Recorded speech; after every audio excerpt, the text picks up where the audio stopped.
Estas son imágenes de lo que fue aquel paro del campo, los cortes de ruta, que paralizaron al país durante 4 meses. Aquel corte tenía, bueno, una denominación que fue tan polémica. A partir de la resolución 125.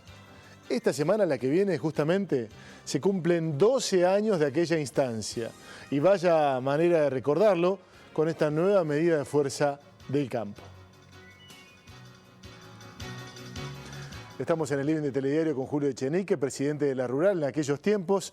¿Qué tal, Julio? Hola, ¿qué tal? ¿Cómo le va? Bien, acá estamos. ¿Descubrimos ahora que era un nuevo aniversario de aquella época? No, ya lo conocíamos y sabíamos bien que... Yo le pregunté porque digo, puede ser justo la semana, ¿no? No, sí, empieza el 11 de marzo en el 2008 y ahora, bueno, el paro empezará el 9, así que prácticamente estamos en la misma fecha. Bueno, vamos con los detalles formales. Sí. Empieza el lunes, es hasta el jueves. Inicialmente es un paro de comercialización de granos. No, de cereales y hacienda.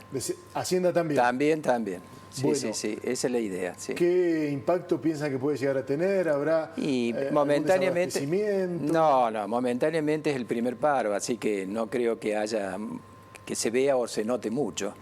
Esto origina, como en el año 2008, se empezó de a poco y después, bueno, los paros fueron mucho más cercanos, eso originó que empezó el desabastecimiento. Pero bueno, estamos empezando, estamos iniciando la nueva actividad que es esta, que lamentablemente el gobierno nos lleva a ello. El gobierno en este momento con el 10% de incremento se lleva el 33% del bruto de la soja. De la soja. 33% del bruto de la soja. ¿Estamos? Bien, estamos hablando exclusivamente de la soja, ya vamos a tener algunos datos relacionados con quiénes son los que producen justamente los que están afectados por esta retención. No obstante, hay una baja en las retenciones. Sí, por supuesto. De otros productos. Hay bajas. Y las economías regionales quedan afuera incluso de la suba. En algunos casos, por ejemplo, en el maní baja, en el poroto baja, en la harina de trigo baja, pero bueno, son pequeñas bajas con relación a lo desmesurado que es el incremento en la soja.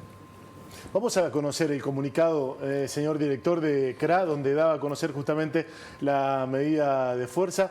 Hay que decir que además de la mesa de enlace, hay muchos productores autoconvocados que están empujando estas medidas de fuerza. Esto fue lo que manifestó CRA, de esta manera lo hizo. Si las medidas tomadas son empujadas por un espíritu recaudatorio, tengan en cuenta que es un juego de suma cero en el corto plazo. Esto alude básicamente a que dicen que en realidad lo que se recauda se pierde por otro lado. La segunda parte del comunicado dice esto. En cambio, si son empujados por un espíritu ideológico, entonces nos veremos en las rutas. ¿Qué significa esto? Lamentablemente nosotros creemos que a Fernández lo manejan y eso significa que ideológicamente nos tienen que devolver, ¿no es cierto?, la 125, es decir, nos tienen que devolver el conflicto nuevamente. Porque como que hay una animosidad contra el campo. Totalmente. Porque en el gobierno de Mauricio Macri las retenciones se aplicaron y ustedes no reclamaron. Nosotros en diciembre del 19 teníamos en soja el 24,70. Ahora tenemos el 33% y te vuelvo a repetir, se lleva del bruto el 33%. Un tercio de lo que el productor saca va directamente en concepto de retenciones. Quedan los otros 2 tercios para los gastos, para pagar los impuestos, para pagar el 35% del impuesto a las ganancias. Con respecto a la segmentación, que el ministro habla de la segmentación, que dice de que de 4 productores, 3 prácticamente no van a pagar, va a ser muy difícil obtener la segmentación, va a ser muy difícil que al productor le devuelvan la plata. Ahí está, esa es una de las cuestiones. Vamos a tener los datos esos para analizarlo profundamente. Pero también habló el presidente de la Nación respecto de esta situación y fue tajante. Dijo, ya hubo una definición. Bueno, el gobierno inicialmente había dicho que había una especie de acuerdo después de la reunión. Sin embargo, no fue así, según lo que indican justamente los representantes del campo. Pero Alberto Fernández, ¿qué dijo? Ya negociamos, pero ellos siempre quieren ganar. Ya fue discutido, oímos sus preocupaciones y cumplimos con la ley. Lo que no quieren cumplirla son ellos, dijo el presidente de la Nación.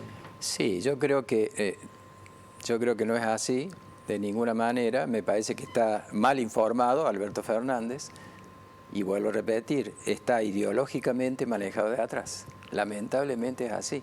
Y lo vamos a tener de esa manera, no sé hasta cuándo. Ideológicamente, ¿el campo también está comprometido? Ideológicamente el campo ha tratado de ser prescindente, así como lo fue en el año 2008.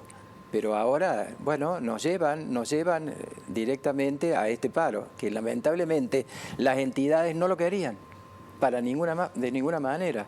Y bueno, hoy en el tractorazo de hoy ya se está viendo o perfilando la actividad que vamos a tener. Lamentablemente va a ser así.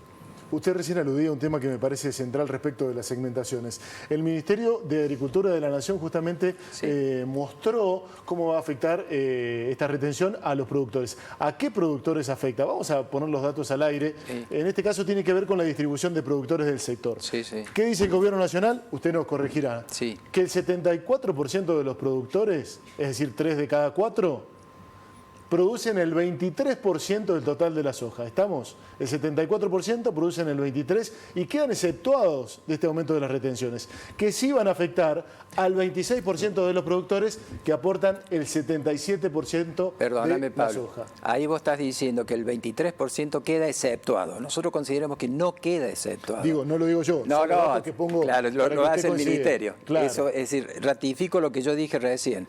Directamente, la segmentación para nosotros es una burla, porque yo no creo que lo puedan aplicar.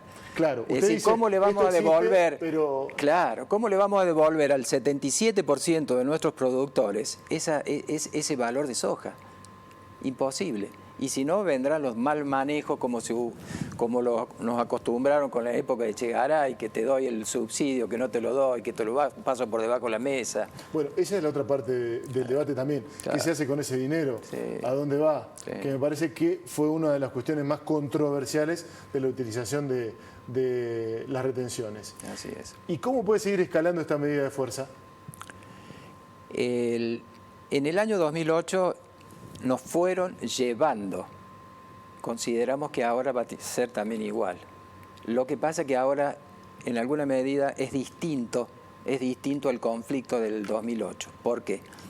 Primero, estamos en recesión y en el 2008 no estábamos. Quiere decir que la actividad económica del país está sumamente complicada. Segundo lugar, el nivel de crispación hoy, en este momento, en toda la sociedad, es muy grande. No era así en el 2008. Y en tercer lugar, lamentablemente para el gobierno, los productores están mucho más cientificados, si vale la palabra. ¿Qué quiero decir? Que ideológicamente el productor ha aprendido del conflicto del 2008. Tenemos mucha gente joven en nuestras actividades gremiales que están participando y cada vez participan más. Quiere decir que cada vez tenemos más gente participando de un nivel técnico pero muy importante. Respecto del manejo de los números. Exactamente. Y el respecto no solamente de eso, sino también de la política gremial. Quiero insistir sobre esta pregunta que le decía. ¿Usted cree que va a tener algún impacto en la provisión de alimentos, en las góndolas, los comercios? Momentáneamente no. Momentáneamente no. Temas sensibles para la gente. Momentáneamente no. De ahí en más veremos lo que consideran las bases de seguir con el conflicto. Si seguimos con el conflicto, si siguen los paros y si los paros se repite como en el 2008, cada vez más cerca, ahí sí va a empezar a haber desabastecimiento. ¿Hay unanimidad en todo ese colectivo, que no estoy muy de acuerdo con meter a todos los productores dentro del mismo, pero ¿hay unanimidad? ¿Hay algunas discrepancias? Las discrepancias que se dan es que las entidades consideraban que todavía no teníamos posibilidades o no había la posibilidad de llegar al paro. Fueron los autos convocados con los que en alguna medida nos exigieron eso. Bueno. Por eso es que la mesa de enlace en forma conjunta determinó el paro para el día 9. Bueno, tengo una última pregunta, ¿Sí? Pero me parece que usted ya la ha contestado anteriormente. No es solamente una cuestión de plata lo que se está discutiendo.